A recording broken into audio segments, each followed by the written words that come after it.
So, good morning, students. So, we are going to start your pharmacokinetic parameters. So, in the last class, I told you about different types of uh, parameters that we are using. So, generally, in the pharmacokinetic parameters, generally we are using uh, peak plasma concentration and your time of peak concentration, area under curve, and also we are using some pharmacodynamic parameters that are your minimum effective concentration, maximum safe concentration, or minimum toxic concentration.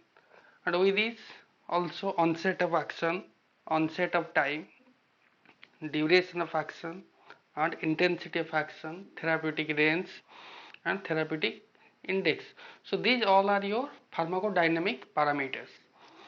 So with this, when we are discussing about these parameters, we need to know about different types of kinetics, because here we need to use rate constants, order of reactions.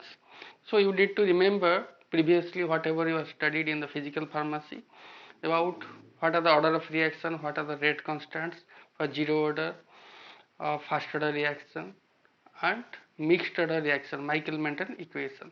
But because sometimes due to enzyme metabolism, enzyme reactions, we are using mixed order kinetics or Michaelis-Menten equation. So in this today we are going to discuss about what are the other parameters, and with this generally when we are collecting the drug concentration as different forms, like plasma drug concentration we are collecting, and we are taking in different time intervals, and we are making a graph. So with this, the collection of data generally depends upon which type of variables we are taking, because sometimes we need to put in the statistical way. So which type of variables we are taking. So these pharmacokinetic parameters may be your independent variables or maybe your dependent variables. Independent variables means those are not affected by other parameters. Which is not affected by other parameters? What parameter? That is your time. Time you cannot change and it cannot be affected by other parameters. The next one, dependent variables. Dependent means which you can change, which you can control. So this type of parameter we are calling it as dependent variables. So the dependent variables means plasma drug concentration. So with this, if we try to see now the pharmacokinetic models, so the different types of model approach we are going for. It may be your uh, model approach, or we can tell it is your model independent approach. Two types of approach we can go to find out the pharmacokinetic parameters. One is your model approach, another one model independent approach. So what are the model approach?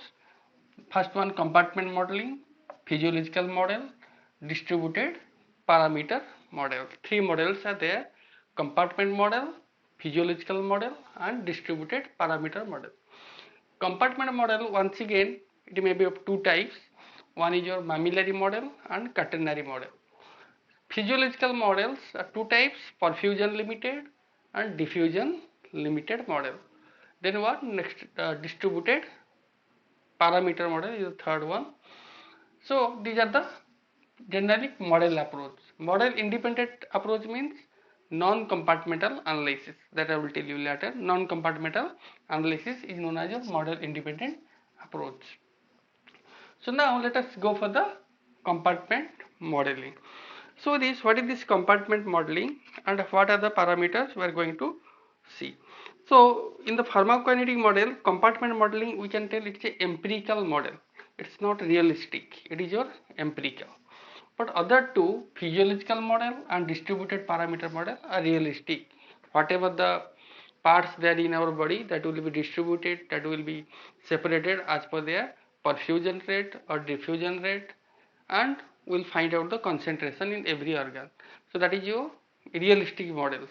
But the compartment models are empirical models. That means we need to calculate and we have to keep a group of highly perfused organ in a one compartment.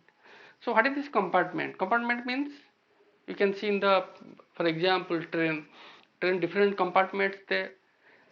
So these compartments, different types of compartment like AC compartment, sleeper compartment, different compartments there. So we'll keep one compartment in a particular, all the organs will keep in a one compartment. Organs, how it is divided? It is divided into highly perfused or low perfused organs. If it is highly perfused organ, then we will keep it in a one compartment, central compartment, and other things we will keep it in peripheral compartments. Now let us come to the mammillary model. So with this, mammillary model is the most common compartment modeling, and with this all the compartments here joined with each other in a parallel way. Like we are using planets. Planets are connected with different other we can say satellites. So that like that, the central compartment will come connected with other peripheral compartment. What is the central compartment? Which is the most important one, which will be present in the middle, and from these other compartments will be joined with that as per their blood perfusion rate. So this, let us see the central compartment, how it is connected. Central compartment generally are telling us compartment 1. It contains your lungs, liver, kidney, all are your highly perfused organs. Then your peripheral compartment is designated as compartment number 2, 3. So these are all low vascularity and poor perfusion rate uh, organs will be kept in this, like tissues will be kept in these, bones will keep in these peripheral compartments. And with this, as I told you, it follows order of reaction, so we need to find out the rate constant here. So the rate constant will be designated here as K. Generally it follows first order reaction, so it is designated as K, but there is a symbol we are placing here. For example, here I have written 10. So it can be written because one compartment there, here it is a one compartment model, so we are writing 10. So like that, if it is connected to second compartment, we can write K12. The subscript will be K12. K12 means the movement of drug from the central compartment to peripheral compartment, compartment 1 to 2. So if it is 2, 1, that means compartment the movement of drug will be from compartment 2 to 1. So like that we can write. So we can write example K12, that means movement of drug from 1 to 2. If you write K21, the movement of drug will be from 2 to 1, compartment 2 to compartment 1.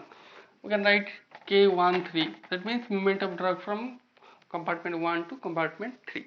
So like that we can write. So this, there is also a calculation by which we can calculate how many rate constant we have to place there. For IV, R means number of rate constants, 2n minus 1. 2n minus 1 means n means number of compartments. Suppose 2 compartments there, we can calculate 2 into 2, 4, minus 1, 3. That means in 2 compartment models, for IV, the rate constant will be 3. 3 numbers of rate constant we have to place. For extravascular, R is equal to 2n. If it is 2 compartment, then you can write 2 into 2, 4. That means 4 number of rate constants should be there. Now let us go for the example. We'll take one example of one compartment open model IV. So one compartment means one single compartment will be there, and it is connected, it is IV. IV means directly we are injecting to the blood circulation, so directly the drug is going to different organs, so there is no absorption phase. So here we can see there is no rate constants because directly the drug is going to the central compartment. Then here K10, it means 1 to 0 means 0 means elimination, drug is eliminated. So the drug will be movement from the central compartment and it will be eliminated. That rate constant we are writing as K10. Another example we will take one compartment open model extravascular administration. Extravascular means oral administration. So oral admission means definitely there will be absorption. So here, as per the formula, one compartment EB extravascular administration means how many number of rate constants should be there? 2. 2 number of rate constants should be there. 2 into 1, 2.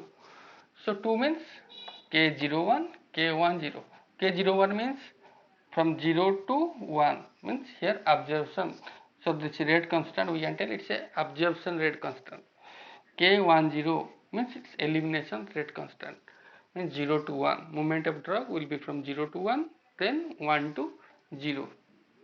So like that, different types of examples. I will send you the notes. You can see there with some other examples. So this is all about your mammillary model. So in the next class, we are going to discuss about quaternary models, physiological models, and non-compartmental analysis. Thank you.